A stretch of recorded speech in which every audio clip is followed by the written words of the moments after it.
ഹരി ഓം. ദശക 71 ശ്ലോകം 4. പ്രപഞ്ചയന്നസ്യ ഘുരാഞ്ജലം ദ്രാഗമും ചിക്ഷേപിത ദൂരദൂരം സമൂർച്ഛിതോപി ഹ്യതി മൂർച്ഛിതേന ക്രോധോഷ്മണഘാതിതുമാദ്രുതസ്ത്വാം. പ്രപഞ്ചയൻ അസ്യ പ്രപഞ്ചയന്നസ്യ ഘുര അഞ്ജലം ഘുര അഞ്ജലം ഘുരാഞ്ജലം ദ്രാഗ്. പ്രപഞ്ചയന്നസ്യ ഘുരാഞ്ജലം ദ്രാഗ് അമും ച ചിക്ഷേപിത ദൂരം അമും ച ചിക്ഷേപിത ദൂരം. ഇപ്പോൾ ഒന്നാമത്തെ വരിയിൽ ദ്രാഗ് എന്ന് പറഞ്ഞാൽ അമും ച എന്ന് പറഞ്ഞ് രണ്ടാമത്തെ വരി എടുക്കണം. അല്ല, ചേർത്തെടുക്കുകയാണെങ്കിൽ ദ്രാഗ് പ്ലസ് അമും ദ്രാഗമും. അപ്പോൾ പ്രപഞ്ചയന്നസ്യ ഘുരാഞ്ജലം ദ്രാഗമും ച ചിക്ഷേപിത ദൂരം, അല്ലെങ്കിൽ പ്രപഞ്ചയന്നസ്യ ഘുരാഞ്ജലം ദ്രാഗ് അമും ച ചിക്ഷേപിത ദൂരം. അപ്പോൾ ചില പുസ്തകത്തിൽ ദ്രാ എന്ന് എഴുതിയിട്ട് ഒരു വരയിട്ടേക്കും, പിന്നെ ഗമും എന്നും പറഞ്ഞാണ് രണ്ടാമത്തെ വരി തുടങ്ങുന്നത്. അങ്ങനെ തുടങ്ങരുത്. ദ്രാ എന്ന് പറഞ്ഞ് നിർത്തിയേച്ച് ഗമും ച ചിക്ഷേപിത എന്ന് പറഞ്ഞ് തുടങ്ങരുത്. അത്രയേ ഉള്ളൂ. സഹ മൂർച്ഛിതഃ അപി മൂർച്ഛിതോപി ഹി അതിമൂർച്ഛിതേന. ഹി പ്ലസ് ആ ആണ് ഹ്യ എന്ന് വരുന്നത്. അപ്പം ഹി അതിമൂർച്ഛിതേന ഹ്യതിമൂർച്ഛിതേന സ മൂർച്ഛിതോപി ഹ്യതിമൂർച്ഛിതേന ക്രോധോഷ്മണ ഖാദിതും ആദ്രുതഃ ത്വാം. ഖാദിതുമാദ്രുത ആദ്രുതഃ പ്ലസ് ത്വാം ആദ്രുതസ്ത്വാം. അപ്പോൾ ഖാദിതും ആദ്രുതഃ ത്വാം ഖാദിതുമാദ്രുതസ്ത്വാം. പ്രപഞ്ചയന്നസ്യ ഘുരാഞ്ജലം ദ്രാഗമും ച ചിക്ഷേപിത ദൂരം സമൂർച്ഛിതോപി ഹ്യതി മൂർച്ഛിതേന ക്രോധോഷ്മണഘാതിതുമാദ്രുതസ്ത്വാം.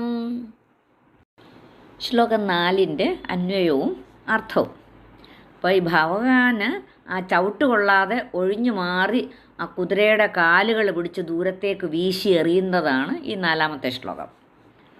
ത്വം അസ്യ ഘുരാഞ്ജലം പ്രപഞ്ചയൻ ദ്രാഗ് അമും ദൂരം ചിക്ഷേപിത ച സഹ മൂർച്ഛിതഃ അപി ഹി അതിമൂർച്ഛിതേന ക്രോധോഷ്മണ ത്വാം ഖാദിതും ആദ്രുതഃ.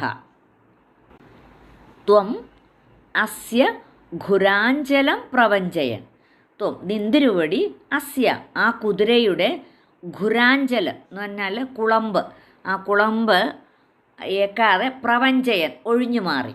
അപ്പോൾ ഭഗവാൻ ആ കുതിരയുടെ ആ കുളമ്പടി ഏക്കാതെ, ആ കുളമ്പിൻ്റെ ചവിട്ട് എന്നുവെച്ചാൽ ചവിട്ട് ഏക്കാതെ പെട്ടെന്ന് ഒഴിഞ്ഞു മാറി. അതാണ് ത്വം അസ്യ ഘുരാഞ്ജലം പ്രപഞ്ചയൻ. നിന്തിരുവടി ആ കുതിരയുടെ കുളമ്പ് ഏക്കാതെ ഒഴിഞ്ഞു മാറി. ദ്രാഗ് അമും ദൂരം ചിക്ഷേപിത ച. ദ്രാഗ് വേഗത്തിൽ അവനെ വളരെ ദൂരത്തേക്ക് എറിയുകയും ചെയ്തു. ദ്രാഗ് അമും ദൂരം ചിക്ഷേപിത വലിച്ചെറിഞ്ഞു.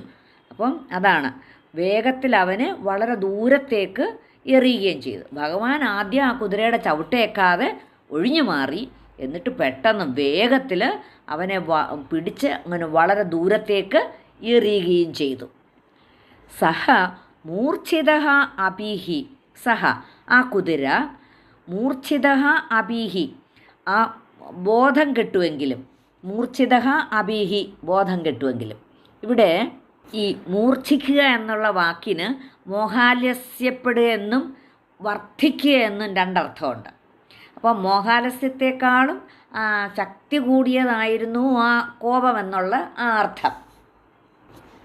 സഹ മൂർച്ഛിതഃ അപീഹി അതിമൂർച്ഛിതേന ക്രോധോഷ്മണ സഹ ആ കുതിര ഇവിടെ മൂർച്ഛിത ആവി ബോധം കെട്ടുവെങ്കിലും പിന്നത്തെ അതിമൂർച്ഛിതേന ക്രോധോഷ്മണ അപ്പം വല്ലാതെ ആ വർദ്ധിച്ച കോപത്തിൻ്റെ ശക്തിയാൽ ആദ്യം പറയുന്ന മൂർച്ഛിത എന്ന് പറഞ്ഞാൽ ബോധം കെട്ടുവെങ്കിലും അപ്പം ഭഗവാൻ വലിച്ചെറിഞ്ഞ സമയത്ത് ആ കുതിര ബോധം കെട്ടുവെങ്കിലും അതിമൂർച്ഛിതേന ക്രോധോഷ്മണ വല്ലാതെ ആ വർദ്ധിച്ച ആ കോപത്തിൻ്റെ ശക്തിയാൽ ത്വാം ഘാതിതും ആദൃത ത്വാം നിന്തിരുവടിയെ ഘാതിതും കടിക്കുവാനായിട്ട് ആദൃത പാഞ്ഞു വന്നു.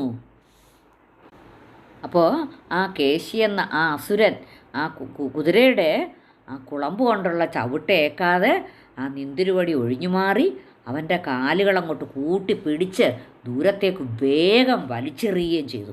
അപ്പോൾ അവൻ ബോധമറ്റ് വീണു. എങ്കിലും ആ പൂർവാധികം ശക്തിയോട് കൂടിയിട്ട് ആ വർദ്ധിച്ച ആ കോപത്തോട് കൂടിയിട്ട് അങ്ങയെ കടിച്ച് കീറി തിന്നുവാനായിട്ട് അവൻ ഓടി വന്നു.